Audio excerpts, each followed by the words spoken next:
sa mga batang manonood.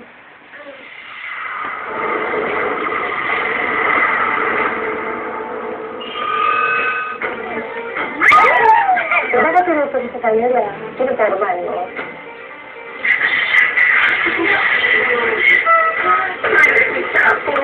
Ano naman yun? Kami lang. Nandito ako ngayon sa music room. At pagkatapos gamitin ng mga project itong lugar na ito, makikita nyo naman, kalat-kalat ang mga pillows, ang mga beanbag kung saan-saan na napupunta, umaapaw ang basurahan, may nakaiwan pa ng tsinelas dito, ang mga microphone kung saan-saan nila nilalagay. Tingnan mo, hindi nila nilalagay sa tamang lalagyanan, ang mga wires, oy, buhol-buhol. Ang dami-daming kalat. At yan ang perfect ingredients na kung saan pwede silang magkaroon ng hindi pagkakaintindihan o away. At yan ang pwede niyong abangan sa darating na mga araw dito lang sa Inside Poetry.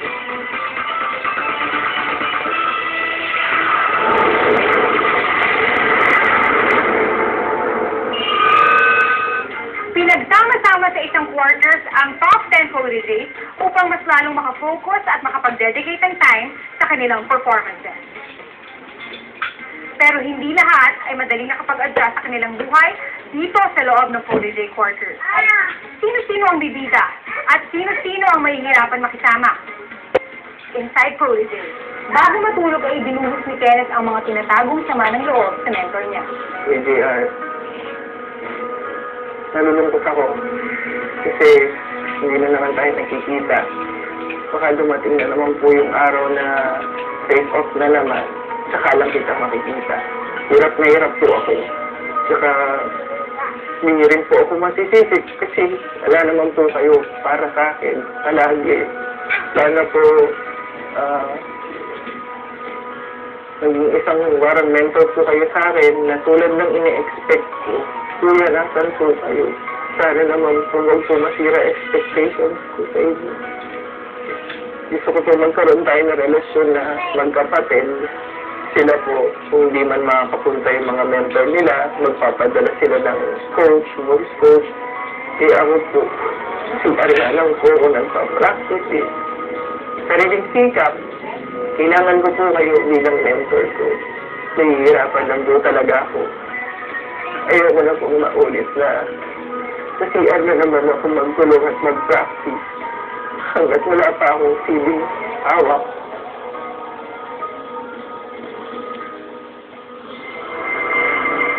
Sa pagsisimula ng bagong araw, isang bagong pagkakaibigan ang nabubuo sa kwarto.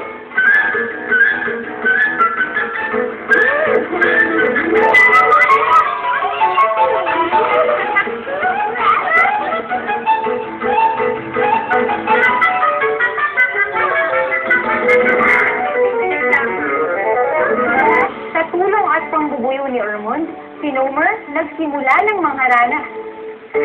May inip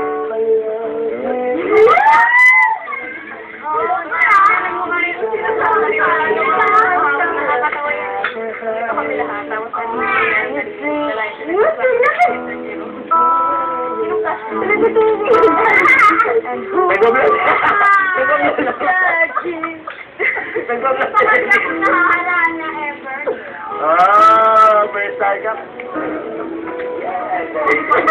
Dapat may response eh, no? Ano ba? Dapat may response. Okay. Batang bata ka pa.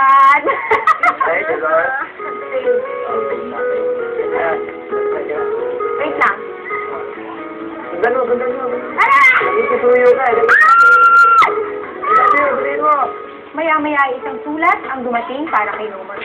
Nomer, congratulations, Cutie Pie. Masaya ako na ikaw ang Prof. Jacob. Excited na akong turuan ka kasi alam kong magaling kang bata. Mentor, Ate Rachel. Naliligaw yan. Ito muna sa Thank you, Miss Rachel. Sige lang. Sige. Para may may inspiration. Uy, bata. Hindi. After a while ay dumating naman si Mentor Rachel Ann para bisitahin si Nomer. Wow!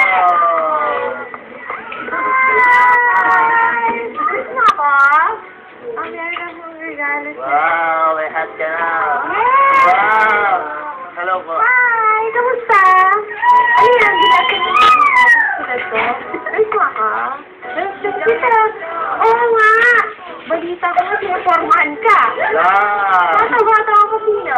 Even players. Tutok ka eh. Hindi nga. Ano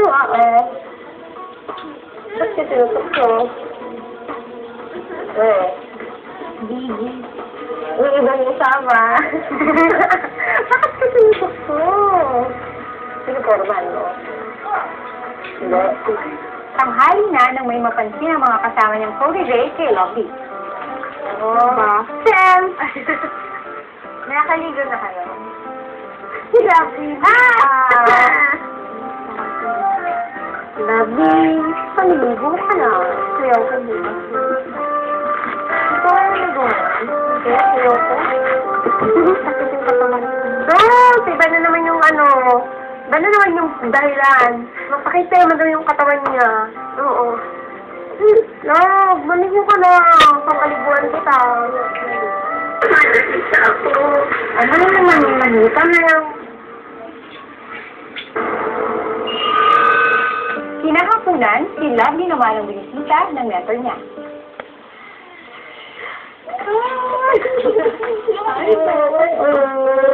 May dalaw ka na.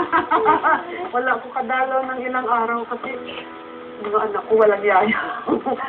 Ako rin nag-alaga. Kumusta naman dito?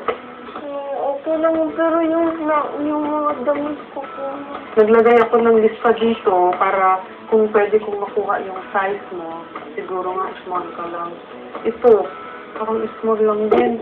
Auntie. Small na rin. Marami din sabi sa amin na parang na problema daw sila sa iyong konti. Kaya kung katibili ko, anak, parang kahit bugnawon ko nung ka, giniginaw ka daw. Sabi ko sa mga bagong nagsisimula, pag magharap ka na sa mga tao, una yan, ang amoy, yung breath, yung amoy ng buhok, lahat yan, pinapansin. Uy, may crush ka daw. Kala mo, hindi ko malaman na. Sino to? Sino to? Hindi ka pa papakilala ko. Buang ka talaga, Day! Sino ba? Ano pangalan? Sandal po. Sino si Sander? Ikaw papuro ka crush na alala mo yung mga sinabi ko sa'yo. Ito, maghanap tayo ng pagpaganda.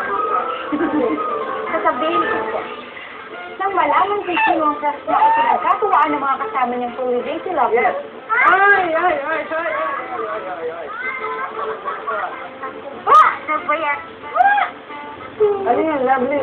Sino lang Adil lang. Yung. Ewan ko sa kanila, sinasabi nila na crush daw kita ko. Oo. Sinungaling!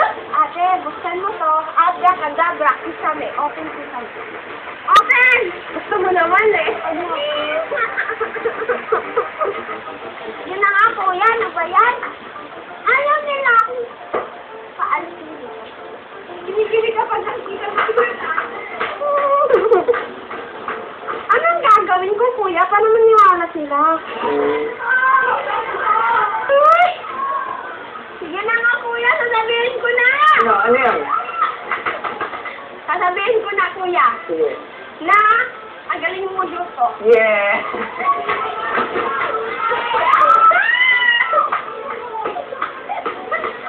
Anong gagawin ko? Mahiya ako, nandiyan kayo lahat eh. Ay, sa mangyari. Eh, si Kuya Kenneth. Ano? Eh, alam niyo kasi yan si Kuya Kenneth. Palagi akong inaasar. Palagi ko lang kalaban eh. That's my enemy. Kuya naman. Sige na nga, kuya, crush kita.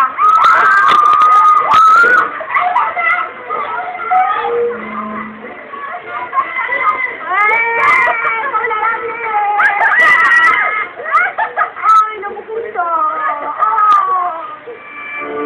Sa gitna ng gabi, nabula ang buong quarters ng bumubutin si Lovely.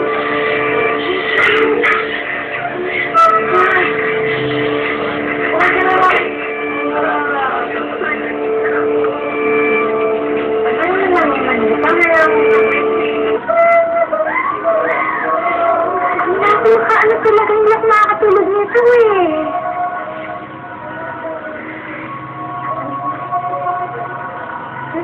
Ay, guys, ano? Balik muna kayo sa kwarto. Nilagyan tayo ng kwarto. Meron lang yan, meron lang.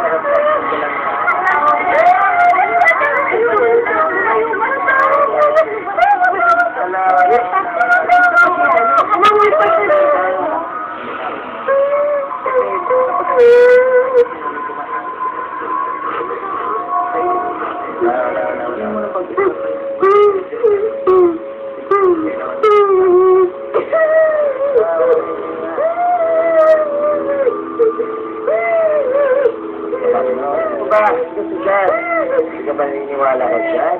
Sobra na yan. O yan, makapagyan yan kaya siya. Ano ang magiging epekto kay Lovely ng pangyayari sa gabing ito? Bukas ang pagdedebu ng isang protege dito sa loob ng quarter.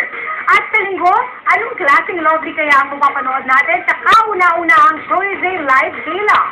Ito ang mga drama at kwentong hindi nagtatapos sa entablado. Ito ang Inside Protege. Inside Protege, bukas. Mamayang gabi, yung mga night, ipatago niyo sa mga boys, sabi ko kaya ilagay din mo tayo. Kasi mamaya, totoo na yung sinasabi niya.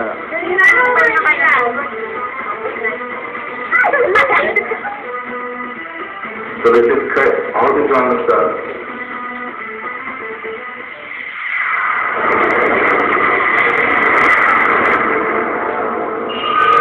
Ang susunod